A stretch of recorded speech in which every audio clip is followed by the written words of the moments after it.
Mes petits, de la Ligue Europa, nous allons redescendre d'un étage. À jamais les premiers. On va parler de l'Olympique de Marseille. La série noire continue en Ligue des Champions pour l'OM. L'OM vient de s'incliner pour la 13e fois d'affilée en Ligue des Champions. C'est le record. Alors, est-ce que ça va être une tâche indélébile dans l'histoire de l'Olympique de Marseille? À cette question, 4 chroniqueurs ne sont pas d'accord. Super duel. Tâche indélébile, il passe au pressing, c'est Blanc et Brouard, c'est ineffaçable. Qui commence chez les Régis et Eric? Commence. Oui, d'accord, Eric, vous commencez? Non, donc Castaldi Sévrac qui commence. On va commencer par le talent de Giovanni, on va finir par un peu l'expertise. Mais si ça vous dérange pas, évidemment.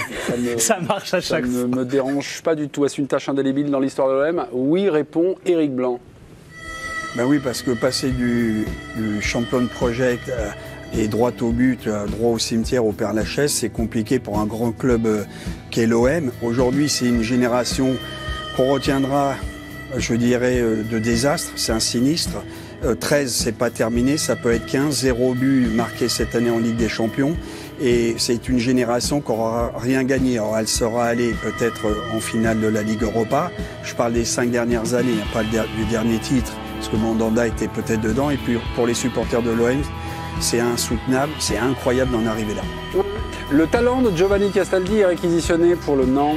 Je pense que toutes les séries sont faites pour être battues. Il y aura certainement un club qui fera pire que l'Olympique de Marseille. Et quoi qu'on en dise, même si à l'heure actuelle, l'OM est dans la difficulté, l'OM est un club qui a trop gagné pour qu'on se focalise uniquement sur les défaites. Quoi qu'on en dise, l'Olympique de Marseille est aujourd'hui le seul club français à avoir gagné la Ligue des Champions. Et ça, c'est indélébile. Alors certes, c'est une mauvaise passe. Et l'Olympique de Marseille, par son histoire, est bien plus fort que ça. Attention à surveiller les sourcils d'Éric Blanc sur les arguments de Giovanni Castaldi. On bascule sur Régis Brouard, compère d'Éric Blanc sur cette question. Il va falloir être costaud pour battre ce record. Je sais qu'il y a un club au Luxembourg qui a battu ce record, la Jeunesse d'Esch. Non, ça restera un club, l'Olympique de Marseille, avec cette série incroyable. Et moi, j'ai envie de rajouter, c'est surtout la manière dont ça s'est produit. Ils connaissaient tous ces stats, ces chiffres. On n'a jamais senti une équipe pouvoir se révolter et essayer de faire quelque chose. Donc ça restera à jamais. Tiens, on en reparlera, Régis. Dominique, c'est vrai. Non, une tâche indélébile, c'est une tâche qui s'efface pas. Et vous savez très bien que les clubs, les équipes fonctionnent par cycle, tout simplement. Et donc aujourd'hui, l'OM de McCourt est dans un sale cycle. C'est une sale ère. Mais ça peut changer et ça va changer. Un jour, il y aura un actionnaire puissant qui amènera des vrais joueurs. Il y aura un vrai entraîneur avec une vraie équipe. Elle obtiendra des résultats et on effacera tout ça. Faut imaginer qu'on parle encore dans 100 ans. Une tâche indélébile, ça veut dire que dans 100 ans, on parlera que de ça. Ben non, on parlera pas de ça dans 100 ans, parce qu'il va se passer encore plein de trucs d'ici là. Prenez un peu de hauteur, s'il vous plaît. Regardez l'histoire de haut. Ok. Mes petits, vous votez pour qui? Pour Eric et Régis qui répondent oui à cette question, ou par le talent et l'expertise pour reciter Dominique Sévrac. C'est donc compte Twitter de l'équipe du soir. La présidente est demandée. Vous votez qui? Eh bien, je vote Castaldi Sévrac. Même s'ils n'ont pas, à mon sens, donné l'argument massu, qui sera évidemment le mien. Présidente, pardonnez-moi, vous auriez plutôt répondu non, mais ils ont mal défendu leur argument. Et donc ça leur donne quand même la victoire. Non, mais c'est pas qu'ils l'ont mal défendu, c'est que bon, ils l'ont pas défendu aussi bien que je l'aurais fait. D'accord, ok. Donc c'est quand même un point pour... leur reprocher. Un point pour cette bande de nulos. Alors c'est quoi l'argument massu qui va retourner même Régis? L'argument massu, c'est qu'à mon sens, cette série de 13 défaites n'a aucun sens. C'est un truc de journaliste. Et vous savez comme moi que les journalistes... Il y a à prendre et à laisser, hein, Dominique. C'est marrant parce que c'est les deux sportifs qui... On revient, on est en train de bon, alors c'est, oui, des stades, des chiffres comme ça, mais c'est deux ères complètement différentes. Tu parlais de génération, c'est pas les mêmes joueurs, c'est pas le même club. C'est une série qui a été commencée, avec... Alors, on laisse de côté, parce que ça a été commencé sous Deschamps, avec ça a commencé par une qualification en plus, hein, parce que la première défaite, ils avaient gagné l'aller, donc ils ont perdu à San Siro, mais ils sont passés. On était en 2012, l'OM s'incline à l'Inter, et après retrouve le Bayern Munich et s'incline. Deux fois de défaite contre le Bayern, qui était beaucoup trop fort, effectivement.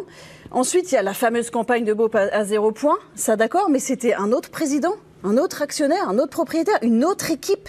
Ça n'a rien à voir. Et donc, ah ouais, mais Marseille, ça fait. Alors, si vous me parlez d'une série sur 3-4 ans, où les mecs, tous les ans, ils prennent des tôles et des tôles, on dit, ah là là, ça, franchement, cette génération-là de l'OM, on s'en souviendra parce que les mecs, pendant 3 ans, ils ont fait 18 défaites.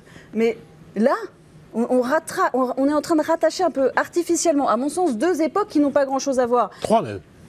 3, effectivement 3. Là, le début du projet Dortmund, où c'était des joueurs trop jeunes pour s'imposer en Ligue des Champions. Et là, on est un peu, effectivement, dans les mêmes problèmes. C'est que quand on n'a pas d'argent, quand on se qualifie en Ligue des Champions, parce qu'on veut absolument se qualifier, puis que le mercato dit par contre, il faut qu'on vende 60 millions. Ben non, la Ligue des Champions, si tu veux y exister, il faut y mettre les moyens, parce que c'est pas la Ligue 1, et que c'est pas parce que tu as fait une bonne saison en Ligue 1 que tu pourras exister, même contre des clubs comme Porto, qui semblent pas le top niveau, mais qui sont... Mais t'es d'accord en plus, un jour, on aura oublié ça. Attendez, si oui, vous moi êtes je pense que d'accord- c'est la victoire qui est indélébile. C'est 93 qui sera indélébile. Allez, vous êtes d'accord avec la présidente Un mot Non, d'Éric bon. Blanc, qui n'est pas d'accord sur un des arguments notamment. Bah, je m'attendais à mieux parce que tu m'as absolument pas convaincu. Parce que... Et tu sais que c'est pas moi de te convaincre, parce que moi je suis présidente. Voilà. Non, je te dis simplement, Non, mais une réalité. t'as fait passer les 2 journalistes consultants pour des guignols, des nazes. C'est vrai, ça. Moi, tu l'as dit, tu devais me sortir un truc de massue. Ouais, l'argument, Je le respecte, mais non, rien, zéro. Ah si, Alors, pourquoi- là, t'es assommé. pourquoi Si, t'es assommé. Excusez-moi. Non, mais si, il est assommé. Non, mais- Moi, je l'ai à côté de moi, il est Je assommé. suis pas assommé et tu veux, je vais te dire, je suis très serein sur le résultat du pourcentage, mais je sais que quand tu gagnes, c'est des abrutis qui votent pour nous. Mais je suis très serein à notre victoire et verra. j'attends les stats. Pour terminer, non, parce que à un degré moindre, je veux prendre l'ASM en rugby. Ah. Elle a été enfin champion de France, mais elle a perdu tellement de fois que ça reste même encore. Et même Montferrand, Clermont-Ferrand. Clermont-Ferrand. Et même si ça a basculé, l'OM, tu me dis, pas de sous, mal utilisés, mais quand même des sous. On leur demande pas de la gagner, on leur demande de représenter, d'avoir du contenu. Et même s'il y a 2 ou 3 entraîneurs différents qui jouent, comme l'avait dit Régis, rien dans le contenu, dans l'état d'esprit, ça va marquer. Et Non, mais je là, tu parles de terminerai, 2 choses moi, par un différentes. élément massu des supporters, mais on va dire que les supporters sont des cons aussi, comme d'habitude.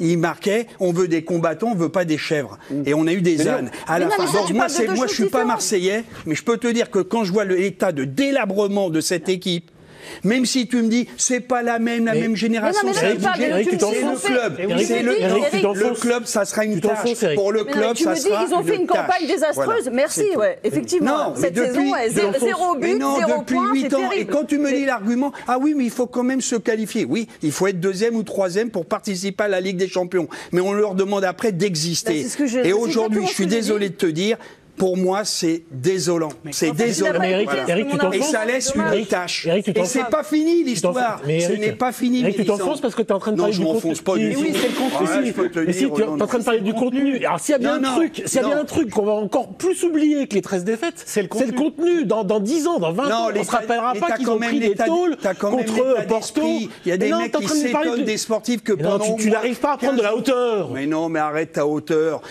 Tu me fais rire. Toi, arrête, t'es sur le trottoir. Qu'est-ce que tu me racontes de hauteur? Mais non, t'es pas là, à butte Montmartre, là. Non, mais tu me. Enfin, on verra ce qu'on pense. On va aller voir André Villas-Boas spectateurs. hier en conférence de presse quand on lui parle de cette série, les 13 défaites dans les gencives. Vous allez voir, le gars fait très court. Écoutez-le.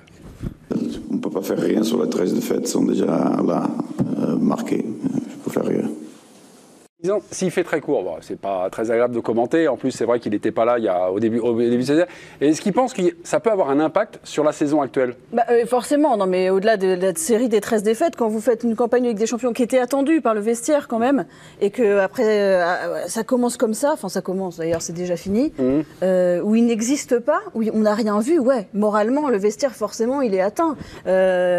C'est évident, il y avait un élan, enfin il aurait pu y avoir un élan, c'est vrai qu'on l'attendait, il a jamais vraiment pris en fait, parce qu'il y a des cadres qui étaient pas au niveau où on les attendait, parce que les joueurs qui ont été recrutés cet été sont trop jeunes, pour toutes les raisons qu'on disait.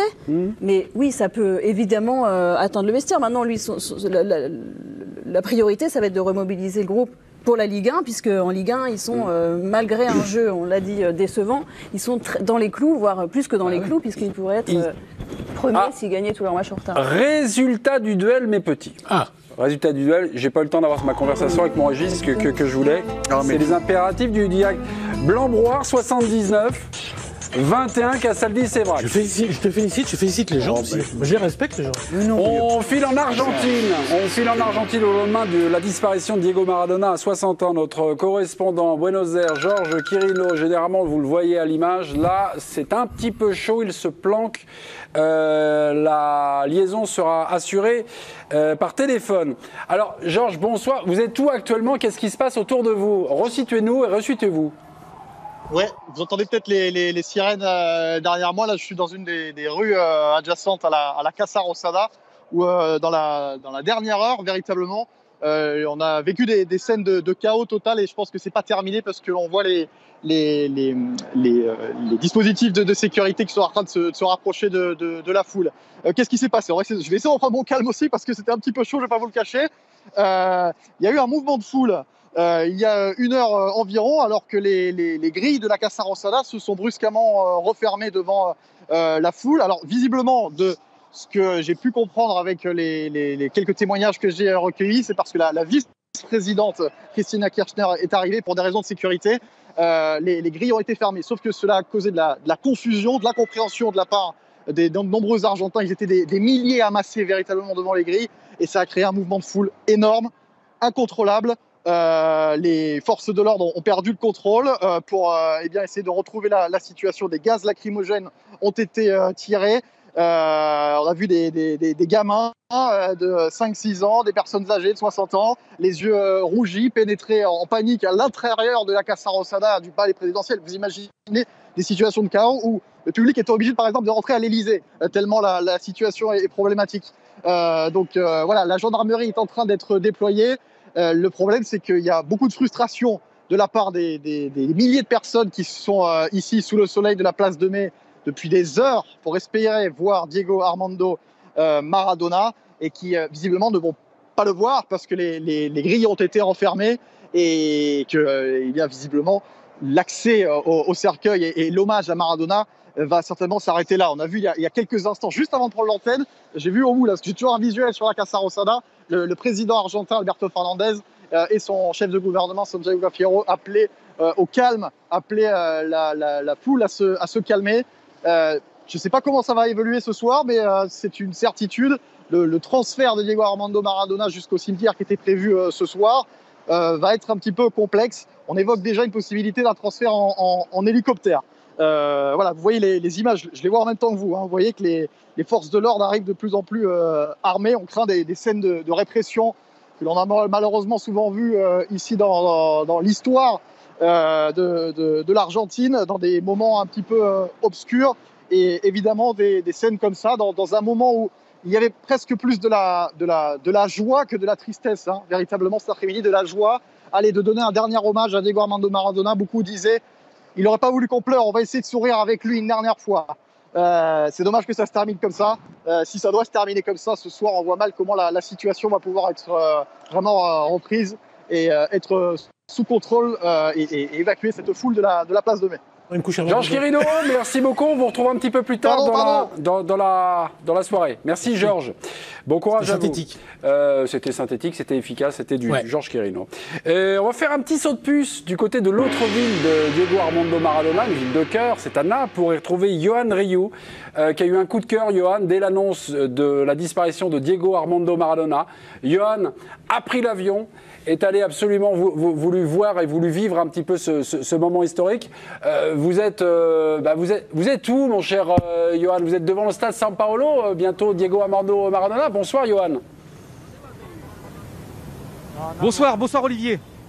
Et nous sommes évidemment devant ce stade San Paolo. Il y a une ambiance absolument extraordinaire. Je suis avec deux supporters absolument ultra tifoso, Massimiliano. Et d'ailleurs, Massimiliano qui montre une photo qu'il a prise avec Maradona il y a de nombreuses années.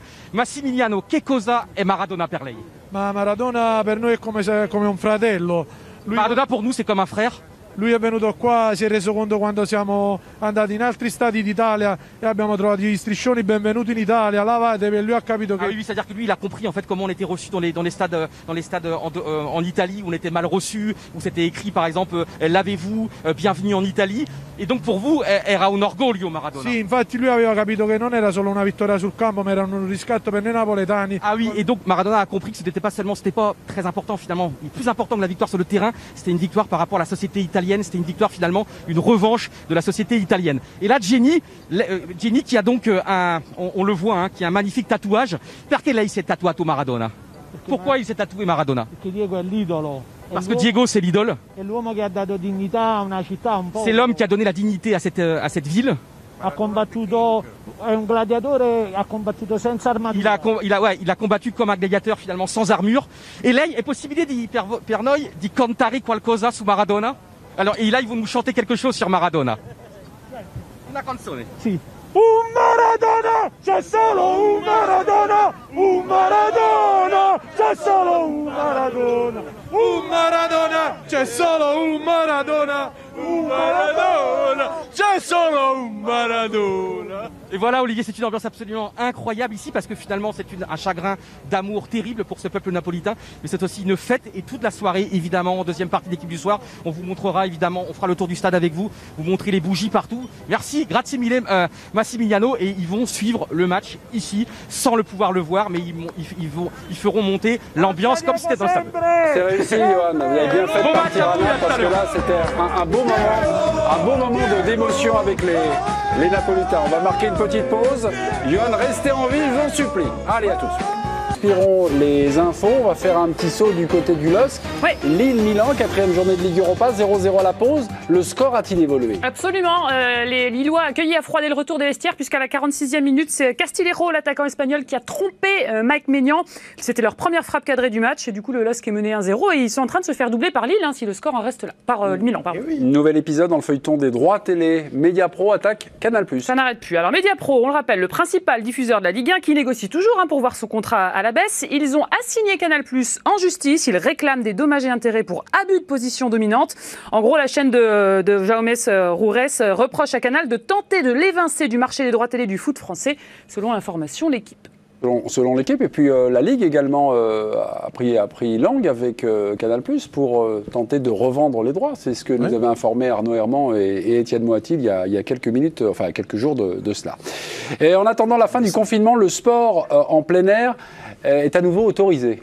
Il y a les conditions. Le Premier ministre Jean Castex s'est exprimé ce jeudi pour autoriser dès samedi la reprise du sport individuel de plein air pour les adultes dans un rayon de 20 km et une durée de 3 heures maximum. Je parle du tennis, du golf ou encore de la voile. Les enfants, eux, vont pouvoir retrouver leurs activités en club en plein air toujours. En revanche, pour les amateurs de ski, pour Noël, il ne faut pas compter dessus. Les stations de ski seront fermées. Et puis pour le retour du public dans les stades, ça va vous intéresser.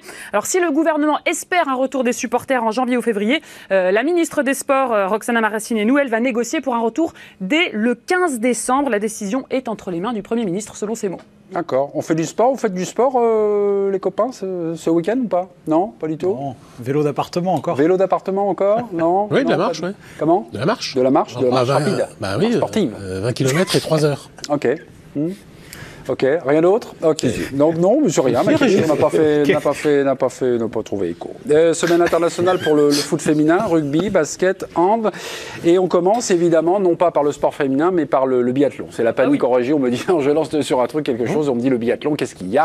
Qu'est-ce qu'il y a, ma Francette? Le biathlon. On est à J-2 quand même, oui. C'est dans 2 jours là. On trépigne d'impatience. Enfin, surtout Anne-Sophie Bernadi et Messieurs Benterki qui seront aux côtés d'Alexis Boeuf et Marie-Dora Imbert samedi matin dès 10h pour vous commenter la toute première étape en direct de Contiolarty. Alors ici, ce sont des images du jour. On voit les filles à l'entraînement aujourd'hui, Justine Breza, Anaïs Chevalier et toute la bande.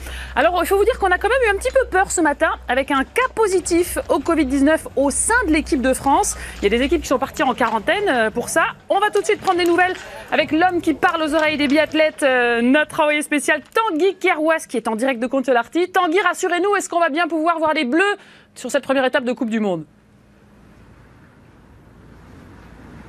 Oui, alors on les a vus à l'entraînement, les Bleus aujourd'hui, mais on a de la chance de les avoir vus parce que ce matin, quand ils se sont réveillés, ils pensaient bien qu'ils n'allaient pas pouvoir courir ici. La faute à un contrôle positif au Covid de leur kiné hier soir. Alors ça a beaucoup travaillé chez les coachs pour monter un dossier et pouvoir expliquer que les Français avaient pas été étaient pas qu'à contact de la kiné et pouvaient donc bien aller à l'entraînement, pouvaient bien s'entraîner, pouvaient bien courir ce week-end.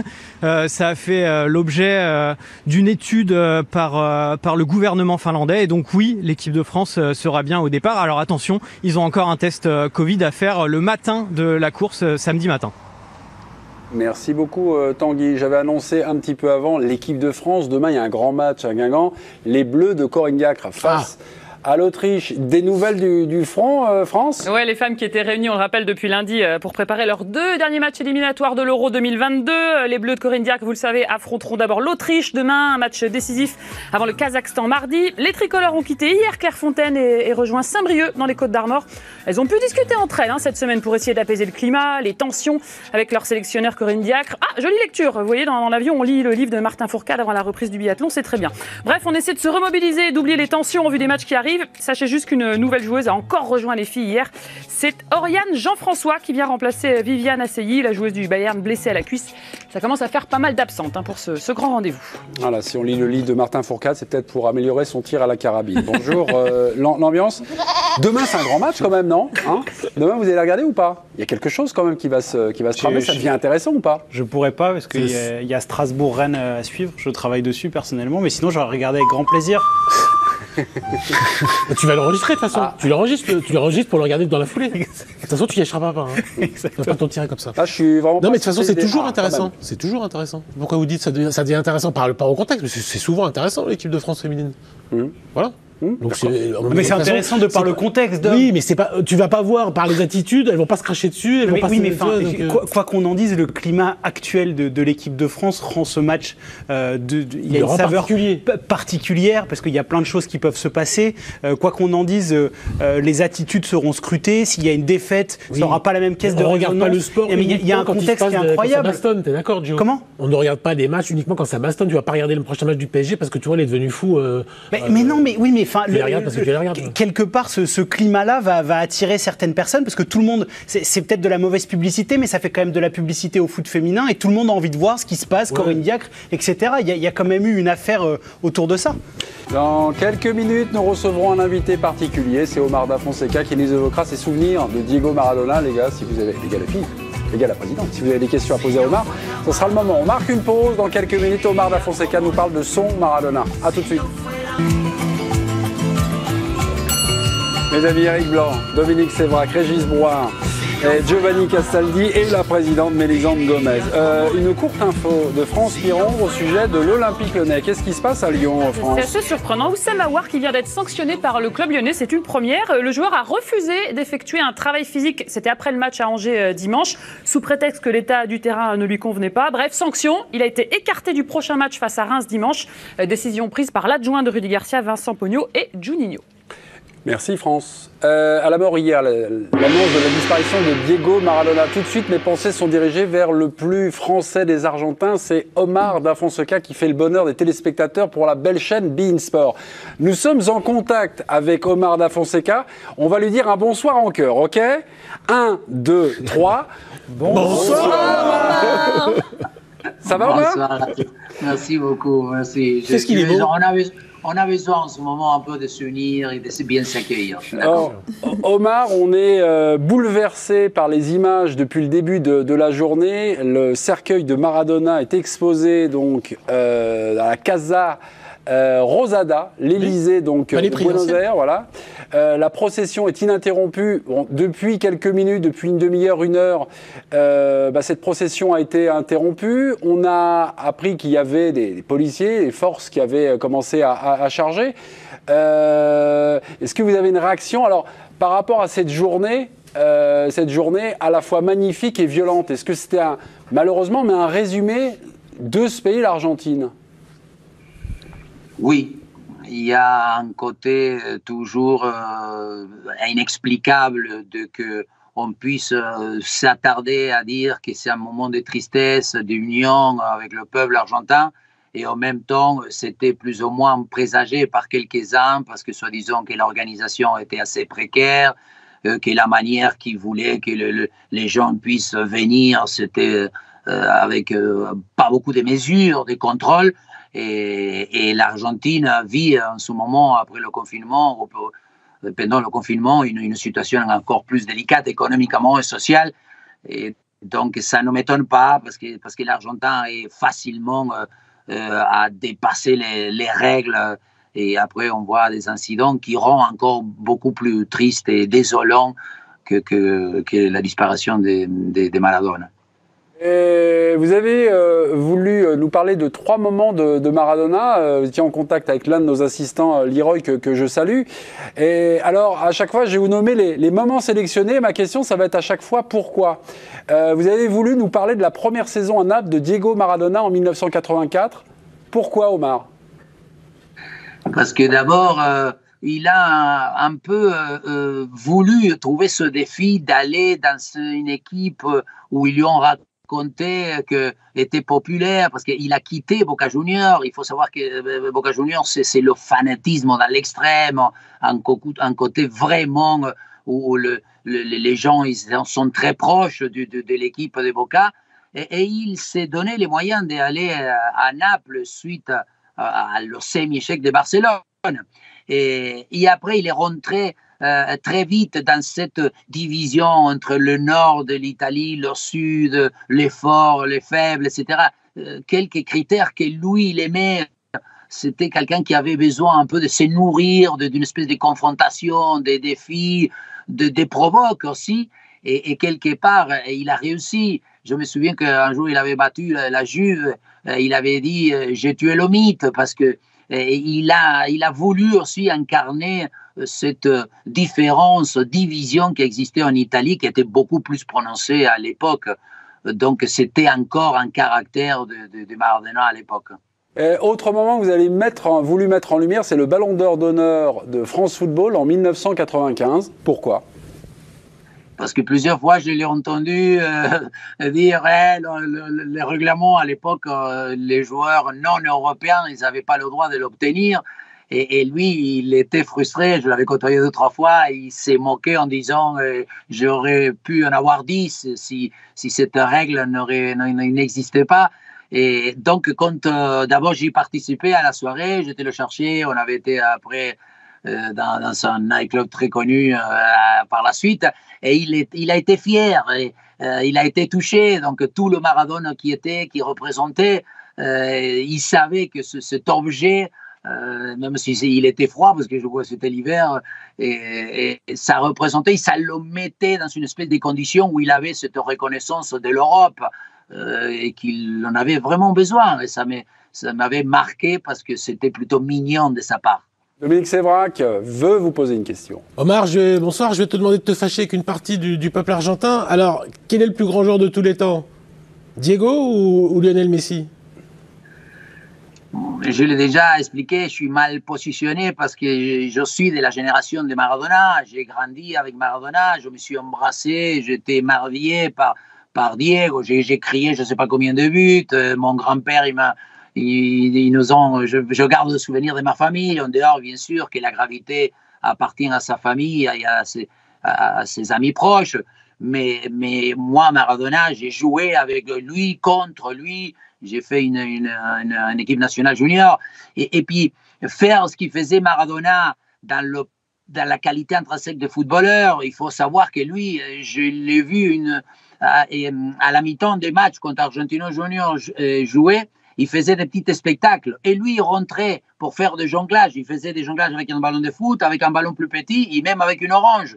Donc, il s'est produisé déjà en ayant, je sais pas, 13-14 ans. Et Maradona, à l'époque où lui, il arrivait à faire des choses d'extraterrestres, son toucher, son changement de rythme, sa patte gauche, son envergure, parce que à différence de Lionel Messi, lui, il acceptait, il aimait la friction, il aimait le contact, il ne sautait jamais à la corde. C'est un joueur qui nous a toujours éblouis, étonnés, et quelque part dans son football, encore une fois, hyper dur, hyper tenu. Tu sais bien, les défenseurs, ils avaient des moustaches prononcées, mauvaise haleine, parce qu'il y avait le côté intimidant aussi. Et ça ne lui a jamais fait quoi que ce soit pour pouvoir, encore une fois, se démarquer d'une manière supérieure par rapport au reste des footballeurs de l'époque. Omar, j'ai juste une question qui me vient à l'esprit, parce que vous êtes en train de parler, on est en train de voir la procession aujourd'hui pour aller se recueillir une dernière fois sur le cercueil de Maradona. Ce qui m'a frappé également aujourd'hui, c'est qu'à la fois les gens de sa génération, les anciens sont allés se recueillir, mais on voit également beaucoup de jeunes, des jeunes, là on voit des gamins, on voit des mineurs. Alors moi ma question c'est, comment se fait-il qu'en Argentine, on a cette culture et que les jeunes également ont cette culture des anciens footballeurs. Comment ça se passe?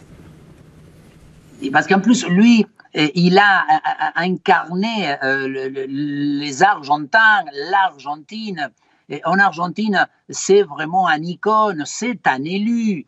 Parce que, de par cette manière que lui, il transmettait, parce qu'en dehors, comme footballeur, personne ne peut le mettre, je crois qu'on ne peut jamais trouver des bémols comme footballeur. Mais lui, il a dépassé cette dimension de footballeur. Quand vous imaginez qu'à niveau mondial, il y a plein d'autres ex-sportifs qui l'admirent, quand il y a autant de gens qui n'appartiennent pas qu'au football, dans d'autres domaines, ils sont justement avec du respect, de l'admiration envers Maradona. Et en Argentine, voilà, le fait de devenir un génie, ça fait que ça se transmet, et puis le football reste quelque chose pratiquement religieux, pour lequel nos grands-parents, nos oncles, ils nous parlent. Et pourquoi aussi? Il y a une manière aussi de téléguider un peu. Ils continuent à avoir, je ne sais pas combien de chaînes de télévision à passer du football sans arrêt. C'est vraiment une autre culture, un autre esprit, où le football, à un moment donné, à l'époque de la dictature, on est arrivé à dire qu'un ballon était plus important qu'un livre. Donc, vous pouvez imaginer que ce jeu-là nous passionne, il nous met au-delà et on frôle même le fanatisme. Giovanni Castaldi, une question pour vous, Omar. Oui, Omar, vous êtes argentin, mais vous aimez la France, donc quelque part vous êtes entre deux pays. Maradona a eu ça, même si ce n'était pas toute l'Italie, avec Naples. Est-ce qu'il a parlé de 90, voilà, de ces sifflets comme quelque chose d'impardonnable du peuple italien? Comment il en parlait de cet événement-là? Avec beaucoup de rage même, parce que je crois que lui, il est resté éternellement argentin.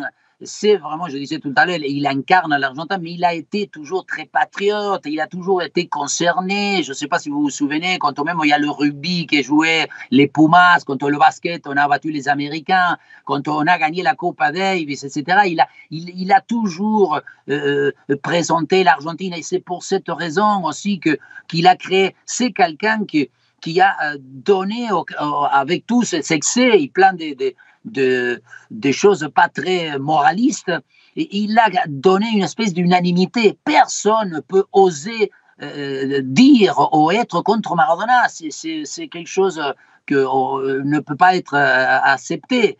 Et tout à l'heure, j'ai vu, je parlais tout à l'heure des fanatismes, Boca et River, les supporters, mais des fois, il y a une violence, il y a une haine entre ces supporters-là. Là, il paraît que les deux Barras Bravas, les deux groupes, ils se sont justement embrassés. Donc, encore une fois, il a montré qu'il a transmis, il a fait passer plusieurs fois l'Argentine par-dessus de tout. Et c'est à travers ça que nous, on a vécu, encore une fois, des souvenirs, des émotions, et que le peuple argentin est rentré en fusion. Pendant la Coupe du Monde, dans plein de domaines, Diego Maradona nous a fait justement vivre des choses qui nous resteront dans le plus ancré de notre profondeur. Maradona fait des miracles. Régis Broir n'a pas connu Maradona, mais a connu quelqu'un qu'il connaissait bien, qui a été son partenaire en sélection à l'Argentine, c'est Gabi Calderón. Alors, vous l'avez rencontré alors qu'il était votre entraîneur à Caen, c'est ça? Il était mon entraîneur à Caen, il n'est pas resté longtemps, il était responsable de la formation, après il est passé avec les professionnels. Mais j'ai des souvenirs de ces anecdotes dans les mises au vert. Il nous racontait que des anecdotes de Maradona. Pas de l'équipe d'Argentine? Jamais de l'équipe d'Argentine. Il nous parlait que de Maradona, et nous on était toujours pressés de la prochaine mise au vert parce qu'on allait apprendre autre chose de Maradona. Mais ce qui me frappait dans ces anecdotes, c'est la mise en confiance avant les matchs, l'implication, l'aura qu'il pouvait dégager sur cette équipe et sur ses coéquipiers, d'après ce qu'il nous disait. Calderón, on n'avait pas une grande équipe, on avait une belle petite équipe, mais il n'y avait rien d'exceptionnel. C'est lui qui nous portait sur la confiance, sur le moral, sur la préparation, et il dégageait tellement d'aura que racontait des chants, des danses, des discours. Il montrait l'exemple. Et d'avoir un impact humain sur une équipe et sur ses coéquipiers. Nous, c'est ce qui nous frappait par rapport, alors toujours avec le charme comme Omar, d'expliquer les choses côté argentin, avec l'accent. Donc nous, on était toujours très attentifs à tout ça. Et on écoutait plus son discours de Diego que les avant-matchs, hein, ça nous arrivait. Il avait une dimension amplifiée, multipliée par je ne sais pas quoi, de tout ce qui nous caractérise. Nous, on dit les Argentins, on est des tactiles, des festifs, d'exubérants. Et c'est vrai, je ne sais pas pourquoi, mais parce que vraiment les Espagnols, les Italiens, ils nous ont créé. Et lui, il l'a toujours vécu parce que d'où il vient, on disait, c'était le bidonville au-dessus de Buenos Aires, mais il faut que vous puissiez imaginer un bidonville en 1960, mais c'était quelque chose de hyper précaire. Donc, il a toujours côtoyé des gens, tout est ouvert. Il disait, moi, chez moi, j'avais pas ni de fenêtres, ni de portes, parce que c'était des tôles, etc. Et lui, cette adrénaline-là, il voulait toujours contagier, unir. Et c'est pour ça, cette raison, chaque fois qu'il s'est déplacé, quand il est parti à Barcelone, en Italie, quand il est parti même d'Argentino, il a déménagé des quartiers à Buenos Aires, il avait son entourage, mais pléthorique. Malheureusement, il n'avait pas le discernement, peut-être non plus les acquis pour pouvoir discerner justement, de savoir qui c'est qui lui portait tort et qui c'est qui voulait l'aider vraiment. Omar, je vous mets juste un petit peu sur pause. On va se retrouver dans quelques secondes, mais on va aller voir France Piron qui a une image incroyable. Ce soir, Naples joue contre les Croates de Rijeka en Ligue Europa. Qu'est-ce qui se passe autour du stade San Paolo, bientôt le stade Maradona? Connexion avec la tablette, justement, ça ne se passe pas à l'intérieur du stade, ça se passe à l'extérieur du stade. Regardez, des centaines, des milliers de personnes qui se sont réunies, les fumigènes, les chants, on n'y voit plus rien. On a l'impression que c'est le stade qui est en feu, tellement les supporters ont voulu rendre ce dernier hommage. C'est assez incroyable. J'espère que Yohan Ryu n'est pas dans la masse, parce qu'il va passer une sacrée soirée s'il est là-dedans. Si, je le vois, il est en bas à droite de l'écran, là, voilà, la petite pergasse qui grille sur le barbecue géant. Retour du côté d'Omar Da Fonseca pour les souvenirs, et ses souvenirs sont Maradona à lui. Autre photo, autre moment que vous avez voulu évoquer, c'est le jubilé Maradona. On est le 10 novembre 2001, c'est à la Bombonera, c'est dans le stade donc de Boca Juniors. Pourquoi avoir choisi ce moment? Parce qu'il a pu, je pense, à un moment donné, se nourrir, remplir son ego, parce que d'abord, il y a eu énormément de gens, là, le pauvre dans d'autres conditions, mais la quantité des gens qui avaient en dehors, pendant la journée, j'y assistais, j'ai eu encore la chance d'être invité, et en plus, c'est la première fois que j'ai commencé à remarquer qu'il y avait certainement des ex-joueurs, des joueurs en activité, mais il y avait des gens qui venaient de l'étranger, plein d'autres domaines, des artistes, des chanteurs américains, de l'Afrique, en Asie, des médecins, des écrivains. Donc, c'est là où on commençait à se poser la question de dire, mais pourquoi, comment un grand joueur de football a pu dépasser ce cadre, y toucher, donner de l'émotion, devenir quelque chose d'important à des personnes qui habitent à je ne sais pas combien de kilomètres et qui peut-être ne voyaient pas le football de la même manière qu'en Argentine. C'est quelque chose, des fois, encore une fois, que j'ai du mal à pouvoir le rationaliser. Et c'est pour ça qu'on dit que lui, il a su dépasser l'émotion par rapport à la raison. Mélisande, vous aviez une petite remarque? Oui, non, mais je vais poser des questions à Omar puisqu'il est là. Mais déjà, toi, je voulais savoir en tant qu'Argentin, comment tu avais vécu le match contre l'Angleterre en 86? Où est-ce que tu étais et qu'est-ce que tu as ressenti quand tu as vu ce match? Est-ce que tu t'es dit à ce moment-là que Maradona, c'était le match qui le ferait basculer, ou est-ce que sur le moment on se disait pas que ce serait le début encore d'une autre vie presque, où il ne s'appartenait plus complètement après cette Coupe du Monde? Et justement, est-ce que tu crois qu'après ça et au fil des années, est-ce que tu crois qu'il a eu une vie heureuse ou pas finalement? D'abord, j'étais à Toulouse et j'ai joué encore au football, et à cette époque-là, donc j'étais à Toulouse et je me souviens, on s'était réunis tous avec quelques joueurs dans une maison, c'était l'été ici et on avait donc fait le repas, c'était l'après-midi. Et évidemment, on s'était mis habillé, parce que nous, on ne peut pas vivre un match de football qui est assis, on s'est déboutonné tout ce qu'il y avait pour serrer, on attendait. Alors qu'on était assez sceptique, parce que du point de vue football, vous le disiez tout à l'heure, je disais, et on disait beaucoup, qu'on avait, en 86, on avait 2 joueurs et demi, on avait Maradona, Burruchaga, Valdano, plus de 50%, et le reste débouché, Larticoechea, Batista, Kochouf, Enrique, un paquet de joueurs, Ruggeri, beaucoup plus dans la rigueur, etc. Et c'est vrai que ce match-là va pouvoir le démarquer dans un aspect où lui aussi, il voulait avoir un peu l'incidence, parce que il a dit, j'ai aussi fait mal aux Anglais, il y avait l'histoire des Malouines, donc quelque part, il s'est approprié évidemment d'une situation où il a utilisé ses 2 buts, le premier, le but du voleur, comme on l'appelle, et ensuite le but du peintre, de Mozart, et ça a marqué, et ça a uni encore l'Argentine et un peu l'Amérique latine, parce que on disait les Anglais, c'est les méchants, c'est eux qui ont venu nous piquer les Malouines, et ce match de foot a mis les choses en place, alors que ce n'était pas du tout vrai. Et après, le mot heureux, et je ne sais rien, je l'ai toujours connu en se sentant quelqu'un d'intouchable, et je disais tout à l'heure, il a été différent, il a été extraordinaire dès son plus jeune âge. Donc, il n'a pas vécu en rien la même vie que peut-être nous aurons pu vivre. Donc, il a été dépassé, il est parti de tellement bas et il est arrivé dans les étoiles, dans une autre galaxie, que je ne sais pas si à parler du bonheur, des moments heureux pour lui, parce qu'il en faisait tout, il a touché à tout, il voulait de l'adrénaline en tout. Il vivait dans une espèce d'intensité et de débordement. Et sa vie, encore une fois, je trouve que ça a été vraiment un roman, tellement a fait des choses. Omar, je vous mets une deuxième fois sur pause. Je regarde la petite pendule. Omar, est-ce qu'on est encore en contact avec Omar? Omar, c'est terminé. Omar, c'est terminé. Voilà. Qu'est-ce qu'on dit à Omar? Merci. Merci Omar. Merci beaucoup. Passez une très bonne soirée. Merci. Et on vous retrouve un peu plus tard sur une autre antenne chez nos confrères, nos concurrents et nos amis de beIN Sport. Merci beaucoup Omar.